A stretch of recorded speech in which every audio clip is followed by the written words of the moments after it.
Hey, what is up guys? This is Gian of Gadget Pilipinas. Today, it's all about the Vivo V21 5G. We recently posted our quick unboxing of this device over our TikTok account. You can check it out by clicking the link in the description below. Before we start, if you're new to the channel, consider subscribing and hitting that notification bell. We're also giving away something for the month of June. You can check the link here or in the description box for more information. Well, hello there. Vivo V21 5G is powered by MediaTek Dimensity 800U, which is basically a mid-range chipset with 5G compatibility. This smartphone also has 8GB of RAM installed with an extra 3GB virtual memory and 128GB of internal storage. Vivo has this feature called Extended RAM, which basically allows users to enjoy an extra memory boost for smoother performance of apps and operating systems. Now, what it basically does is that the operating system creates an extra partition from the storage, which will then function or work as RAM. Alright guys, so while this is not a full review, I wanted to know how this phone's chipset performs versus other chipsets in the market.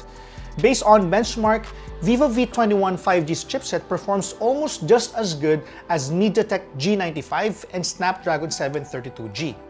While it technically has lower scores versus the other two chipsets I mentioned, Dimensity 800U is the only one that is 5G capable. In real-world settings, you should be able to play games like Genshin Impact at lowest render quality without motion blur and bloom. I happen to be able to play Genshin Impact using the said settings, and I was getting around 30 FPS with minor issues. If you tweak its FPS settings to run at 60 FPS, the Vivo V21 5G will struggle to maintain its frame rate at 48 to 52 FPS. You know, Genshin Impact is a very resource-heavy game, so that's the reason why even some of the flagship smartphones are having a hard time or struggling to play this at flat 60 FPS. Now, you should not have any problems playing Wild Rift, Mobile Legends, and Diablo Immortal. High frame rate mode is working on Wild Rift and Mobile Legends. These games perform above 57 FPS more than 85% of the time. Now, Diablo Immortal, being in its alpha stage, works great but does not support ultra settings and high frame rate.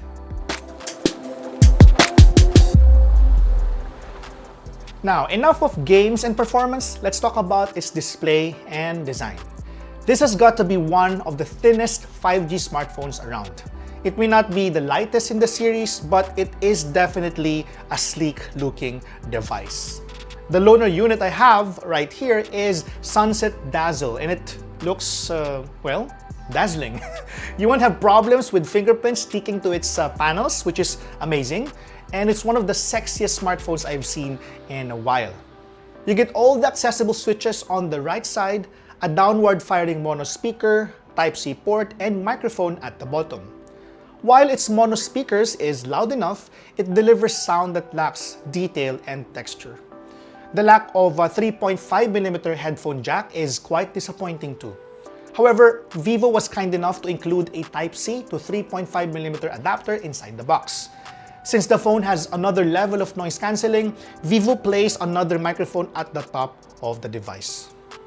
Vivo V21 5G has an AMOLED display with 90Hz refresh rate. You have the option to select Smart Switch or manually choose between 60Hz or 90Hz.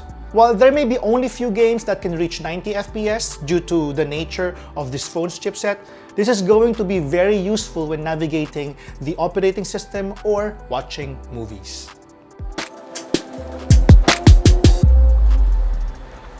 In terms of camera, the Vivo V21 5G packs a 44-megapixel selfie camera with optical image stabilization. It also has 64-megapixel main camera, also with OIS, plus a wide-angle 8-megapixel and a 2-megapixel macro lens.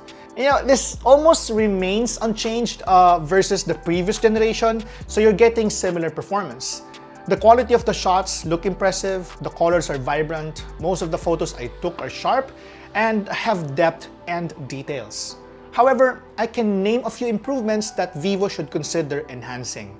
Add Video Pro mode, please. Add histogram and focus peaking on your Pro mode. And guys, recalibrate default exposure level. You're also getting quite a number of camera features. There's dual video that allows you to shoot using front and rear cameras simultaneously. You can now shoot at 4K 30 FPS.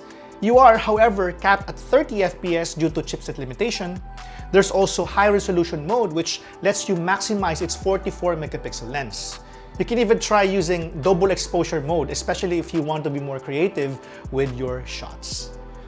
Vivo V21 5G's camera is really one of the best features of this smartphone, which, in my opinion, makes it really competitive even to other flagship smartphones.